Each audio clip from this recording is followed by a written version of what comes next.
Hi everyone, Scott Tilley from Scott Tilley Photography here. Thanks for watching last week's vlog, which was an infrared vlog. This week is also an infrared vlog.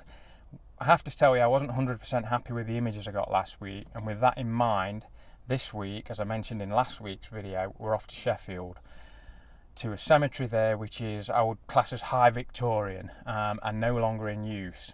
So I've seen images of it on the web and none in infrared actually, which is what I'm going to do this week, but I'm hoping that I can hit that Simon Marsden jackpot today. And well, follow me through to the end of this and see what you think. So yeah, see you soon.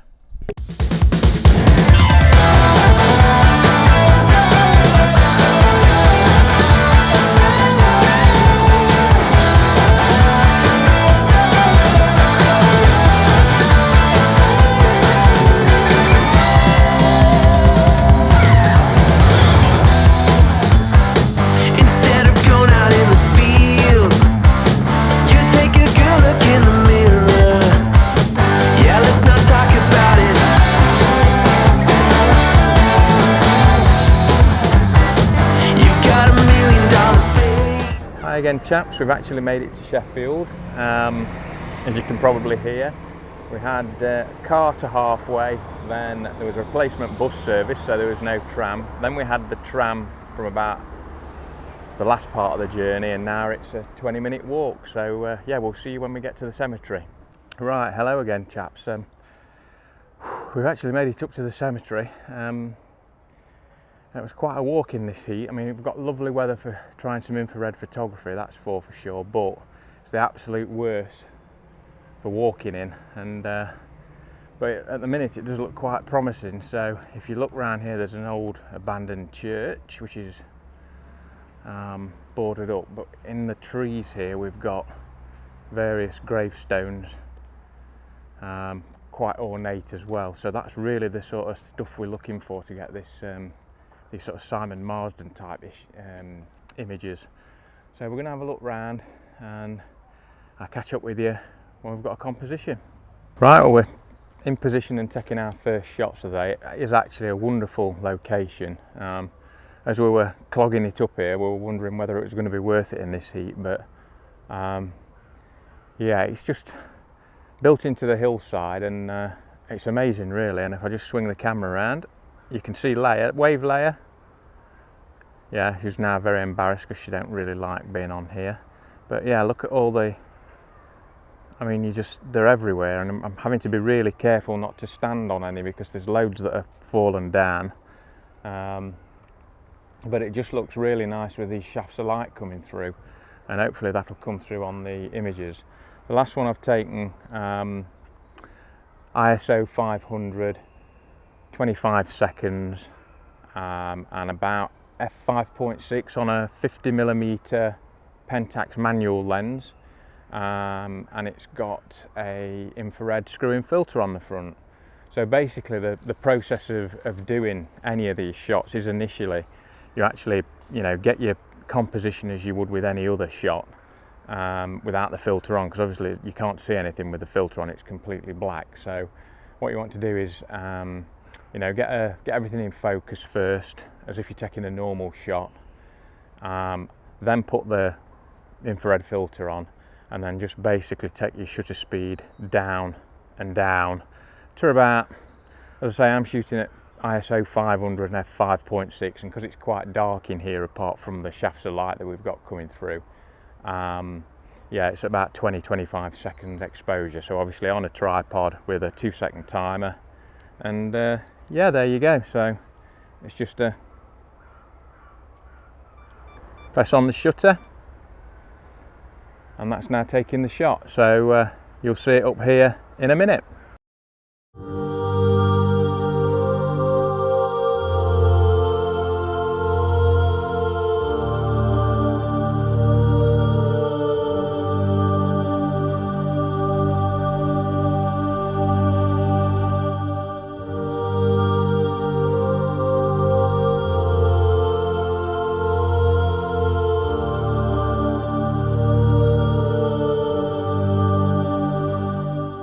Yeah, there just doesn't seem to be any end to the wonderful monuments that there is in this cemetery, and a lot of it is still overgrown.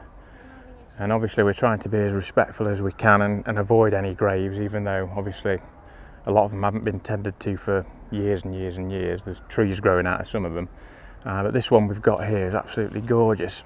I'll show you behind me. You can see over that branch, this is angel sat, or I assume it's an angel on the top. At the minute I'm doing a straight side on shot. Leia's doing one from an angle, which is also, you know, nice. That's the one I was looking at originally, but I've got an idea for another shot. I'm not sure if it'll work, and I'm not sure if I can get to it because there's a fence in the way, unless I can get round. I'd quite like to do a shot sort of looking up and in the direction that she's looking, but I'm not sure whether that's going to work. Anyway, picture will come up in a minute.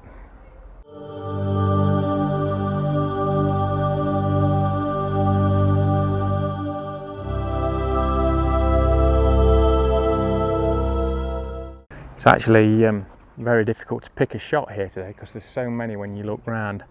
We've just come onto the path after doing the angel shots, and I quite like this shot down here towards this cross. I don't know whether you can see it over there, but there's 3 gravestones in a line that are covered in ivy leading down to it. So again, nothing different to the other shots. I'm just trying different shutter speeds depending on how much light we've got coming through.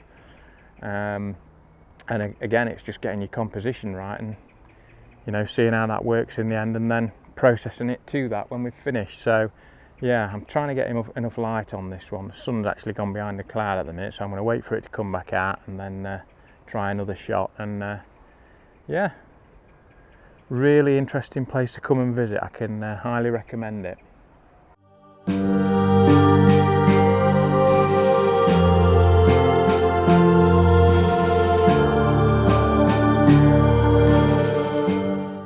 Right, it really is endless in this cemetery, I must admit. I don't know whether it's me that likes this sort of thing or not, but there's so many opportunities to take nice images, especially in infrared. And the only problem I have been having is a lot of the images seem to work best in portrait mode, presumably because obviously the monuments are quite tall, so you find yourself going to the portrait mode most of the time. But I have just found this shot here which I quite like, and it looks really good on the back of the camera, so hopefully yeah, it's one that'll work nicely. But all it basically is, I'm taking it in landscape mode, but I've managed to get this gravestone here just in the side of the picture, and it comes out really dark, but the sun's coming out on the monument up at the top here, which looks really nice. So yeah, I'm hoping that comes out well, but we'll see. Yeah, so we're just going to go and do a few more shots, and I think it's possibly going to be one I'm definitely coming back to. Really enjoyed it, so yeah, more images to come up, and see what you think of this one.